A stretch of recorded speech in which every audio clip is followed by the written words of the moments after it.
let me be the first to introduce you to Rare Beauty's brand new pressed powder. This is the True to Myself Tinted Pressed Finishing Powder. It blurs, smooths, sets, and reduces shine. It's basically like the perfect multitasker. It gives this diffused cloud effect that still lets radiance shine through and layers seamlessly over bare skin or makeup. With flexible coverage and 14 shades, you can customize it however you like, and I can't wait to see what you guys do.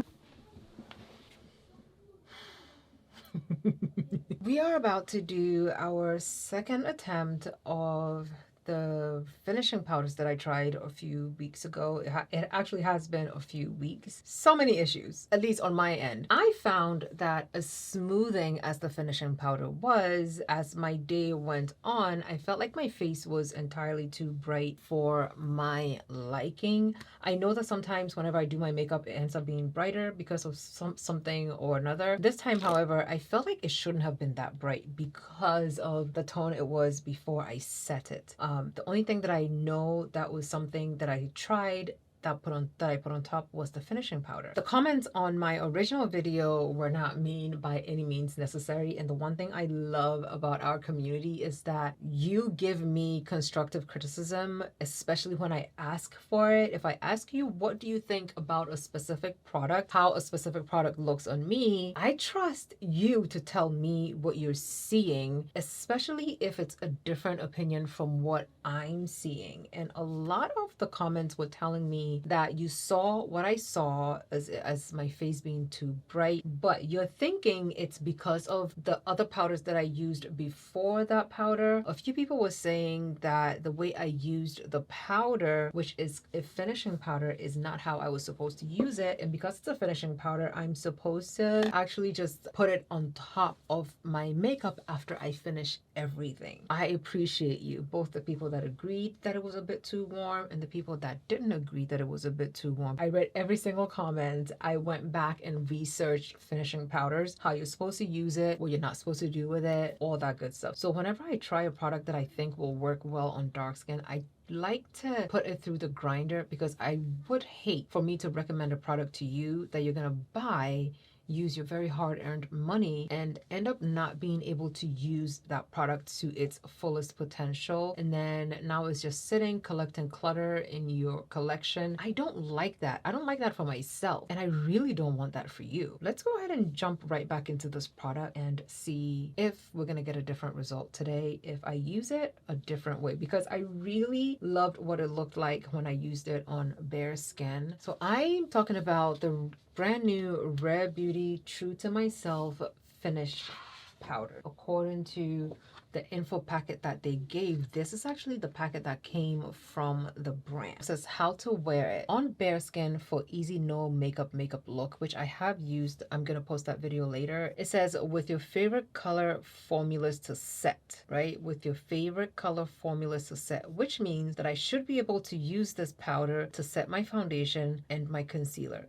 My favorite colors. It says you can use to touch up makeup wherever you go, or you can use it as a blotting powder where you can apply it to your face when you feel or you see oils coming through your makeup. That way you can go right back to looking matte, put together, and finished. Directly from the brand pamphlet. 14 different colors in this foundation, wow, in this finished powder. The shade Espresso, which is the deepest shade, is the shade that I would use. This is what that shade looks like on me. It goes on beautifully, blends in very nicely, and just disappears into the skin, okay?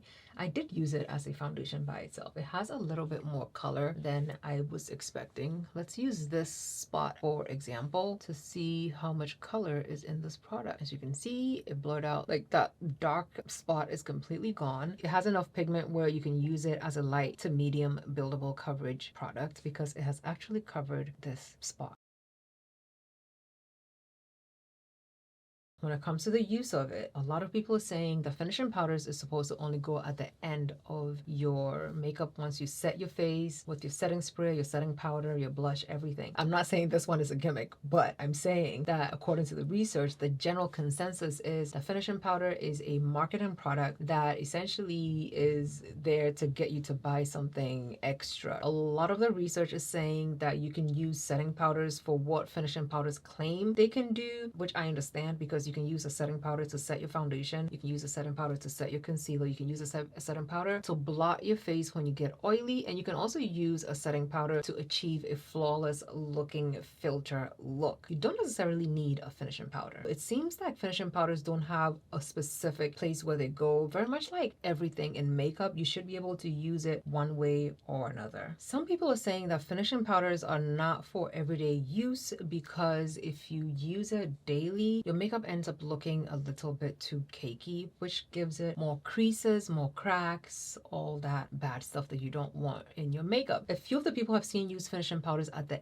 end of their makeup routine say that they go a little bit more ham when it comes to their blush and their bronzers and their contours, so that whenever they apply the finishing powder is not going to take away too much of that color. Some people also say that if you're a beginner at makeup or you're somebody whose makeup always comes out looking patchy or not very well blended, applying a finishing powder at the end of your makeup can help you smooth everything to give it the appearance that you blended it in as flawlessly as possible. So some people see finishing powders as a cheat code to achieving flawless looking blended makeup. One thing I found out is that HD powders, I have one here from e.l.f. Cosmetics, I have a few other HD powders, and apparently HD powders are also finishing powders. They're just not marketed as finishing powders. And I can attest to it because the RCMA powder, the Benign powder, and the MAC Cosmetics Invisible powder, and this specific e.l.f. Cosmetics powder, very finely milled. They're white in appearance, and when you apply it to your face, it doesn't have any color to it, so it takes on the color of whatever it is that you're putting it on top of, or it mattifies your skin and it makes your skin look really, really smooth. So I think I understand why they're saying that HD powders are generally also finishing powders, just not marketed as finishing powders. Apparently, finishing powders also give a different finish to your makeup. The example that I saw when I was doing the research, and I will put a few videos that I saw or that I looked at down below so you can check it out for yourself. They're saying that a finishing powder can give a different finish or a different look to your makeup, to where if your makeup is entirely too bright, you can use a finishing powder to dim it a bit. If it's a bit too dark, you can use a finishing powder to make it a bit brighter. Or if your makeup is too glowy, you can use a finishing powder to mattify it. That is also something you can use a setting powder to do. You know what I mean? It's like a finishing powder or powder foundation or setting powder.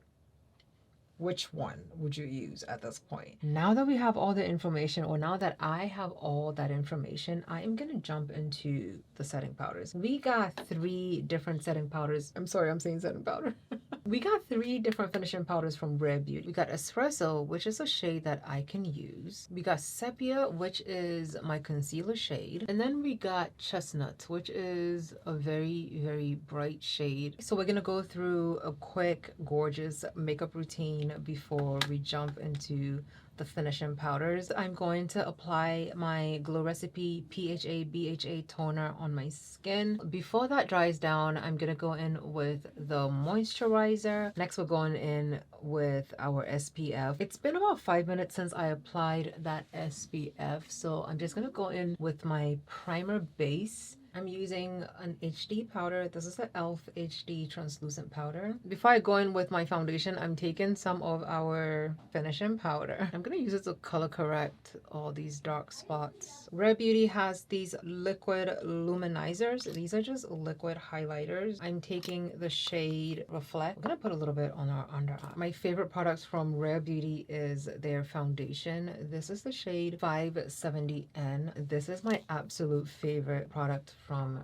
Rare Beauty. I also know there's user error when it comes to products, so I am not above reproach, correction, or coming back to try a product a second time or a third time just to make sure that I get it right, because I really don't want to give you the wrong information about a product. I know Rare Beauty has concealers. I just don't have any. I don't know. I feel like I tried them out. I just don't have any Rare Beauty concealers. I'm going in with the House Lab concealer. I'm using 2 concealers, by the way. This base is definitely a lot better looking than the base that I initially tried this finishing powder on. The base may have played a role in me not liking the finishing powder in the end. I'm going in with my second concealer. This is the shade 51 Deep. I'm gonna set my under eyes first with the shade Sepia. Sepia is essentially my concealer shade. Taking a small powder brush, I'm tapping into it. This is what it looks like on the brush.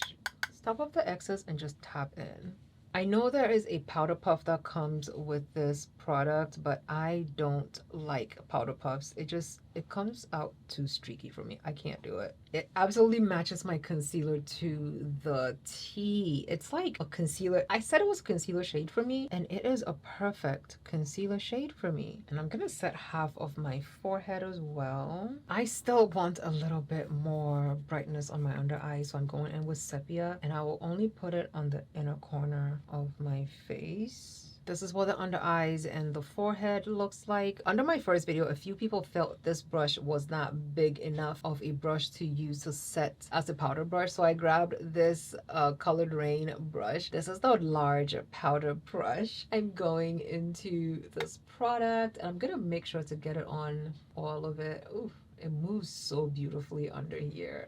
This is it coated on here, and we're just gonna tap into the foundation. It really, really, really does give a gorgeous smooth and finish to my makeup. Like, I loved it the first time I tried it, what it made my face look like. It definitely set my foundation, gave me this flawless looking base. Is this big enough? Let me know. This is what it looks like. I generally don't set my foundation at all because I haven't found a powder that has the right tone or the right pigments for me to not ruin my perfect foundation shade with the powder. It looks really nice. On this side of my face, I'm not going to set my foundation because I generally don't set my foundation, but I'm going in with my trusted handy dandy Ben Nye setting powder.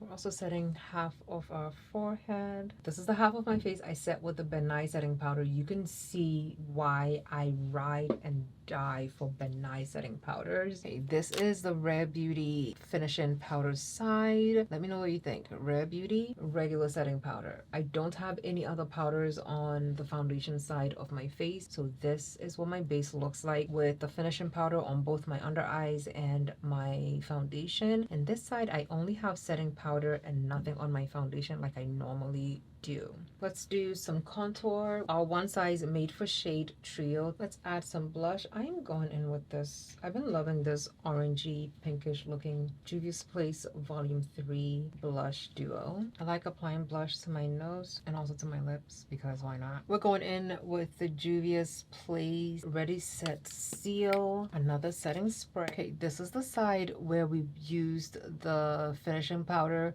to set both the under eyes and the foundation. This is what that shade is looking like. It doesn't look as bright as it looked the first time I used it. Whatever it was, something interacted with something and it brightened up my face a whole lot more compared to what it looks like now. This is the side where I set my face with the setting powder. Do you see a difference in the two sides? Let me know. It could be just me, but I feel like I'm seeing more texture on this side than I am seeing on this side. Oh my god, it's like I'm looking for things not to like about this product, right? I promise I'm not. Slightly more texture on this side, slightly less texture on this side. The glow is pretty much the same on my skin across the board. That being said, it is very much quite possible that the issue that I saw with my face looking entirely too light could have most definitely come from the products that I put the powder on top of. Now I'm going to use it the way that a lot of you recommended that I use it, which is as a finishing. I will do it on the same side. So if you don't want your base to look as glowy as mine is looking right now, you can use a finishing powder to make it look more matte. This is what it looks like on top of everything. It definitely neutralized my makeup a whole lot more. If I'm gonna put it over my makeup, I'm going to have to go back in and intensify my blush a bit. I will admit right now it's looking like the first time I used it, the mistake was on me. I may have done something along the line, which I didn't really see what I did, but something happened during my makeup routine that made my face entirely too bright. And like, it's not bad. I am not upset with the product. I'm not upset with you. I'm glad that you pushed me to try it again. And I am also definitely happy that I used it on my most ideal base. The time is 8:13 on today, Friday. This is what the base is looking like. This is the side with the powder and this is the side without the powder. I'm just using the corners of my nose to check. Like, it's very, very glowy. And of course, as oily skin girlies, we're not gonna go however many hours it's already been without ever blotting our face. Like, it's going to happen, okay? But they said that we can use this to blot our face. I'm taking my powder brush into the shade I consider to be my concealer shade, and I'm going to blot right under. Oh, look at this. You saw how oily that was. Look at the side of my face right here. Look at this. Nothing. I'm using espresso to set the rest of my face, and just like that, my makeup is gone right back to looking fresh and flawless. So that is it for me, showing you a second look at the Rare Beauty finishing powders. While I addressed some concerns and what I thought was a color changing foundation on the skin, let me know down below in the comments what you think about the powder and how it turned out the second time around. I will tag the products that I used right here and also down below in the description box so you can check it out. Once again, the shades that I use are Espresso and Sepia. Thank you so much for watching. Love you lots, and I'll see you in my next video. Bye.